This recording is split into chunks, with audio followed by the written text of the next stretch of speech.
আজকে অপ্সরার বিয়ে, তাও আবার ওর বাবার বন্ধুর ছেলের সাথে। ছেলের নাম আকাশ। ও একটা বড় ব্যবসায়ী আর অনেক রাগী টাইপের, সব সময় ঘুমড়ো মুখো থাকে। আর অপ্সরা কলেজে পড়ে, ইন্টার প্রথম বর্ষে। অনেক শান্তশিষ্ট একটা মেয়ে, সবার সাথে একটু কম কথা বলে।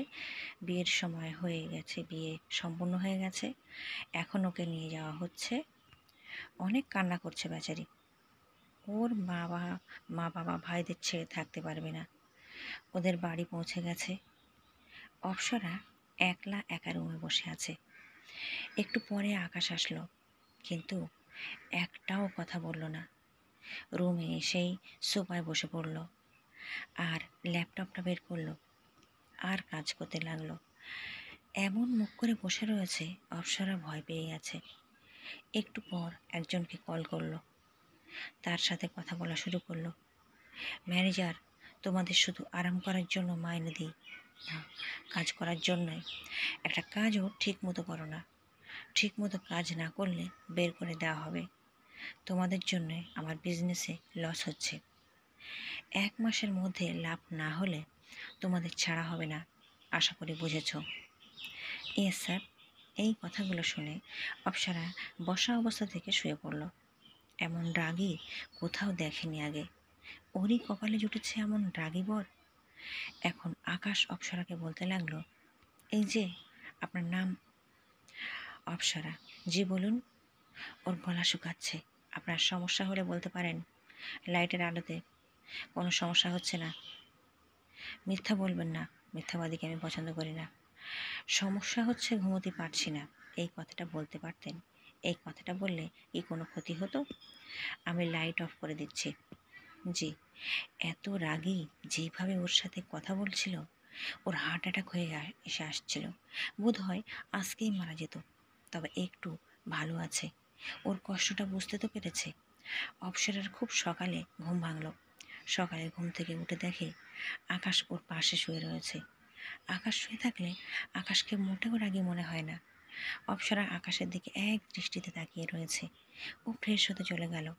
ফ্রেশ হয়ে এসে দেখে আকাশ রুমে নেই, বোধহয় জগিং করতে গেছে। ও বাইরে গেল। ওকে বাইরে দেখে ওর শাশুড়ি মা ওকে বলতে লাগলো, মা তুমি বাইরে এসেছো কেন? আমি বাইরে আসতে পারবো না? পারবে, কিন্তু আজকে তোমার নিজের ঘরের বাইরে আসার দরকার নেই। কেন? নতুন নতুন বিয়ে হয়েছে আর আজকে বউ ভাত, তাই নিজের ঘরের বাইরে বেরো না, না হওয়াই ভালো। ও নীলিমা, ওই নীলিমা। জি মা। যা তোর ভাবির সাথে থাক, দেখ কখন কি লাগে। ঠিক আছে, চলো ভাবি। চলো। নীলিমা অপ্সরার ননদ, ওরা রুমে চলে আসলো। ওরা দুইজন গল্প করতে লাগলো। আচ্ছা ভাবি, কি ভাইয়া অনেক রাগী তাই না? সারাটাক্ষণ রাগী ভাব নিয়ে থাকে। কালকে ম্যানেজারের সাথে যেভাবে কথা বললো, আমি তো একদম ভয় পেয়ে গেছিলাম। ও আকাশ আসলে ওদের গল্প করা দেখে রাখতে লাগলো। বিশেষ করে নীলিমা এই ঘরে আরও রেগে গেল। তাই বলতে লাগলো, নীলিমা তুই এখানে কি করছিস? ভাইয়া মা আসতে বলেছে তাই। যদি ভাবির কিছু লাগে তুই এক্ষুনি এখান থেকে যা বলছি। যাচ্ছি। নীলিমা এক দৌড়ে চলে গেল। অপ্সরা খুব খারাপ লাগলো, নিজের ছোট বোনের সাথে রাগীভাবে কথা বলে। এত রাগ ভালো না। তাই অপ্সরা আকাশকে বলতে লাগলো, এইভাবে নীলিমাকে যেতে বলা উচিত হয়নি। আমার গল্প করা ভালো লাগে না, তাই যেতে বলছি। তবুও আমি আপনার কাছে কোনো পরামর্শ চাইনি। আমি কার সাথে কিভাবে কথা বললো আপনার কাছে শুনতে চাইনি। একটু পরে অপ্সরার শাশুড়ির মা আসলো আর বলতে লাগলো, আকাশ বাইরে যা।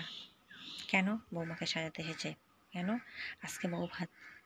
ও তুই যা। আচ্ছা। আর শোন, আমার রুমে পাঞ্জাবি রাখা আছে, ওইটা পরে নিস, ঠিক আছে? আকাশ চলে গেল। অপ্সরা, কি হয়েছে? তোর চোখে পানি কেন? মা, উনি তো এত রাগী কেন? আর এইভাবে কথা কেন বলে? কেন, তোকে কিছু বলেছে? আমি শুধু বলেছি নীলিমার সাথে এইভাবে ঘরে থেকে বের করে দেওয়া ঠিক হয়নি। উনি বলে আমি কার সাথে কিভাবে কথা বলবো আপনার কাছ থেকে শুনতে হবে। এইভাবে রাগী হয়ে কেউ থাকে? কালকে যখন আমার মনের কথা বুঝে গেছিল, আমি ভেবেছিলাম উনি অনেক ভালো, কিন্তু আজকে মনে হচ্ছে ও যতই রাগী থাকুক না কেন, ওর মনটা অনেক ভালো। আর তুই আকাশকে ভালোবাসিস। আমি ভালোবাসলে কি হবে? উনি তো কোনোদিন ওনার এইসব ব্যবহার বন্ধ করবে না। তুই কাঁদিস না, আপনারা আসুন, আমার বৌমাকে সাজান। ওনারা এসে অপ্সরাকে সাজাতে লাগলো, কিন্তু ওর চোখে কাজল দিতে গেলে যত সমস্যা। চোখ দিয়ে পানি চলে আসে। সাজানো শেষ, অনেকেই দেখতে আসলো। অপ্সরার পরিবাররা আসলো। পরে অপ্সরা আর আকাশকে নিয়ে গেল। ওদের দুইজনকে এক গাড়ি দেওয়া হলো। আকাশ গাড়িতে বসে ফোনে কথা বলছে, আর রাগী গলায় কথা বলছে অপ্সরার। এইসব আর ভালো লাগছে না।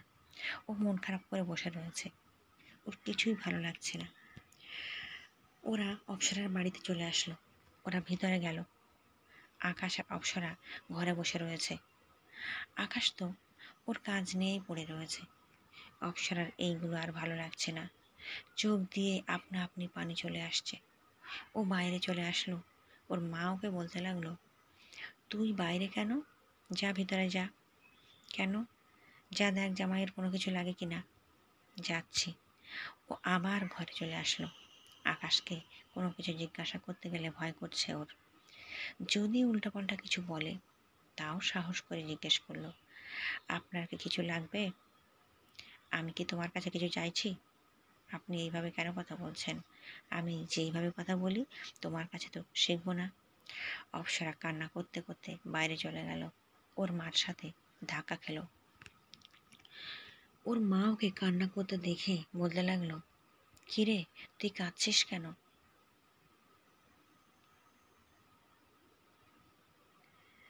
পরের পর্ব দেখুন। লাইক আর সাবস্ক্রাইব করে পাশে থাকুন।